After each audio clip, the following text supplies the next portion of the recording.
امام زرقانی نے لکھا کہ حضور صلی اللہ علیہ وسلم 1500 صحابہ کے ساتھ عمرہ کرنے گئے۔ 1500 صحابہ اکرام ہیں اور صدیق اکبر بھی ساتھ ہیں، فاروق اعظم بھی ساتھ ہیں، بلال حبشی بھی ساتھ ہیں، طلحہ زبیر بھی ساتھ ہیں، عبد الرحمن بن عوف بھی ساتھ ہیں، عشرہ مبشرہ بھی ساتھ اور بدری صحابہ بھی ساتھ۔ اور نبی کریم علیہ السلام نے فرمایا کہ چلو بھائی عمرہ کرنے جانا ہے، سارے احرام باندھ لو۔ حلق کروا لیے گئے، احرام باندھ لیے گئے اور جو ہے وہ چل پڑے۔ مقام حدیبیہ آیا۔ آپ نے بچپن سے لے کے آج تک یہ سنا ہوا ہے کہ مقام حدیبیہ پر صلح ہوئی۔ اب بیٹھ گئے۔ مکے والوں نے کہا کہ آپ 1500 صحابہ کو ساتھ لے کر کے یہاں پر آئے ہیں عمرہ کرنے، لیکن ہماری تلواریں باہر نکل آئی ہیں، ہم چمکتی تلواروں کے ساتھ آپ کے ساتھ جنگ کریں گے، ہم آپ کو عمرہ نہیں کرنے دیں گے۔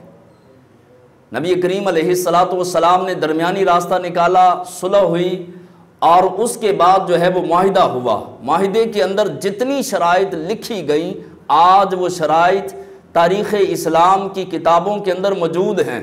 ظاہری طور پر تمام کی تمام شرائط مسلمانوں کے خلاف جا رہی تھی۔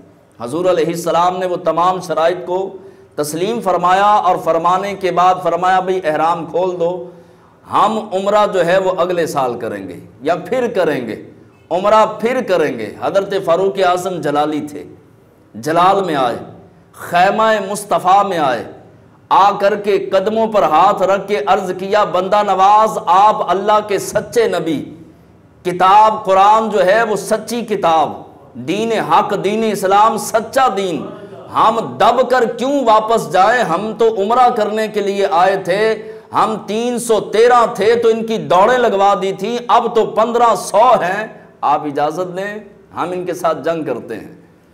حضور علیہ السلام نے فرمایا کہ عمر تیری ماں تجھے روئے۔ حضور فرما سکتے ہیں؟ اللہ کے محبوب علیہ السلام امام الانبیاء ہیں، حضور آقا ہیں، عمر غلام ہیں، آقا غلاموں کو جیسے چاہیں بلائیں۔ فرمایا عمر تیری ماں تجھے روئے، تجھے یہ معلوم نہیں کہ میں اپنی مرضی سے کچھ نہیں کرتا، جو میرا رب فرماتا ہے وہی میں کرتا ہوں۔ اللہ اکبر،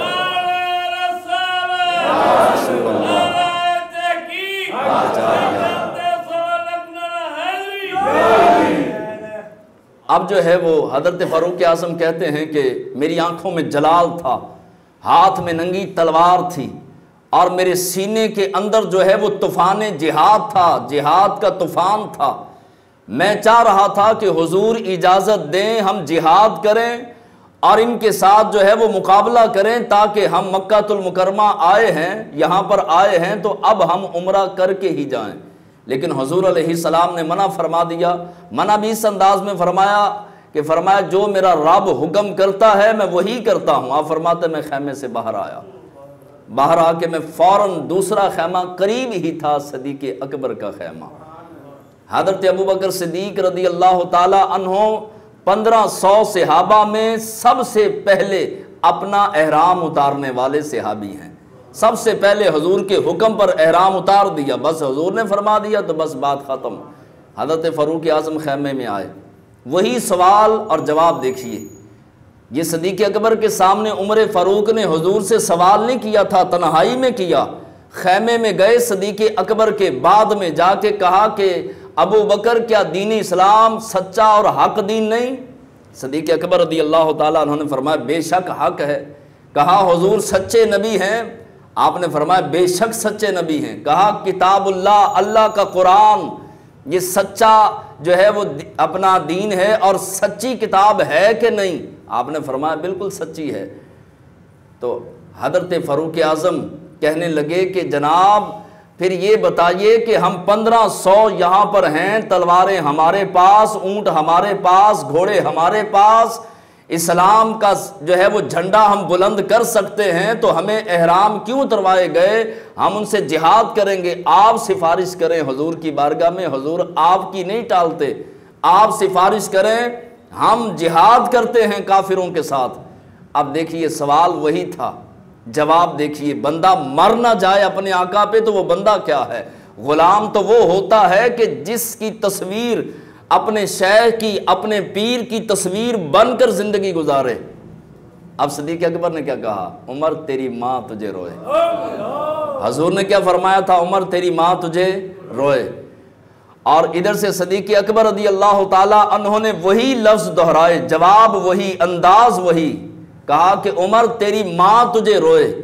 کیا رسول اللہ صلی اللہ علیہ وسلم جو فرماتے ہیں اپنی طرف سے فرماتے ہیں یا اللہ کی جانب سے فرماتے ہیں؟ صدیق اکبر رضی اللہ تعالیٰ عنہ کا جب یہ جواب سنا، عمر فاروق فرماتے ہیں کہ اسی وقت میری آنکھیں جھک گئیں، سینہ ٹھنڈا ہو گیا۔ میں نے کہا کہ ابو بکر کوئی محبت کرنا سیکھنا چاہتا ہے تو تیری بارگاہ میں آنا پڑے گا۔ کوئی عشق کا انداز، ادب کا انداز، طریقت کا انداز، حقیقت کا انداز سیکھنا چاہتا ہے تو ابو بکر